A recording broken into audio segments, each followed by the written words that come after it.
சில விஷயங்கள்ல வந்து நம்ம ஆழ நம்மளுக்கு பதியறது அப்படின்னா நீங்க பாத்தீங்கன்னா இப்போ இது காமிச்சாலே உங்களுக்கு சொல்லுவாங்க நிறைய பேர் ஏடிஎம்கே விஷயத்தை பொறுத்த வரைக்கும் எதுவுமே தேவையில்லை, அவங்களுக்கு கடைசியில் வந்து இப்படி காமிச்சா போதும் அவங்க வந்து ஜெயிச்சிடுவாங்க அப்படின்ற மாதிரி அது சிம்பிளா சொல்றாங்க. கொடிகள் இப்போ வந்து ஒவ்வொரு கட்சிகளுக்கு கொடிகள் வைக்கிறாங்க இல்லையா, அது நமக்கு பதியுது. ஒவ்வொரு நேஷனுக்கு கொடி வைக்கிறாங்க.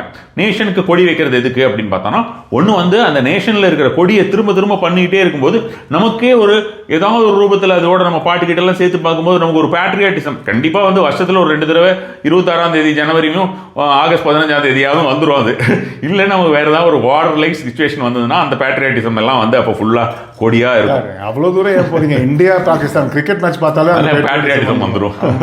அது மாதிரி அப்போ அந்த மாதிரி ஒன்றுமே சிம்பாலிசம் தான். இந்த விஷயம் சிம்பாலிசம், கொடி சிம்பாலிசம், இப்படி காட்டுறது சிம்பாலிசம், டிஎம்கே எப்படி காட்டினாங்கன்னா அது ஒரு சிம்பாலிசம். எல்லாத்தையுமே இப்போ முதல்லலாம் பார்த்தீங்கன்னா உங்களுக்கு எஸ் சந்திரன் அப்படின்னு ஒரு ஆக்டர் இருந்தார். அவர் முதல்ல டிஎம்கேல தான் ஃபுல்லாகவே இருந்தார். அவர் எல்லா படத்துலையும் இப்படி காட்டாமல் இருக்க மாட்டார். இப்படி இப்படி இப்படி இப்படின்னு இதை மறந்துடாதீங்கன்னு சொல்லிட்டே இருப்பார். அவர் சோ இருந்தார் இல்லையா, அவர் வந்து பார்த்தோம்னா அவருமே நிறைய ரஜினி சார் மூவிலாம் வந்து இப்படியும் பாரு இப்படி பண்ணுது அப்படின்னு சொல்லிட்டு இது எதை பண்ணுறதுன்னு தெரியலையே, யார்கிட்ட பண்ணுறது இப்படியெல்லாம் பேசுவார் ஒவ்வொரு இதில். சிம்பாலிசம் அப்படிங்கிறது அப்போ மக்களுக்கு வந்து நம்ம எளிதாக புரிஞ்சுக்கிறோம் இல்லையா, டக்கு நம்ம அதை பார்த்தோன்னே தெரிஞ்சு பாரு இவர் வந்து டிஎம்கே காட்டுறாரு, ஏடிஎம்கே காட்டுறாரு, காங்கிரஸை காட்டுறாருன்னு நம்மளால ரிலே பண்ண முடியுது.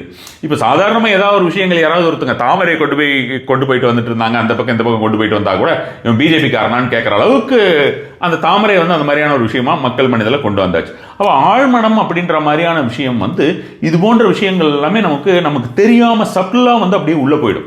நிறைய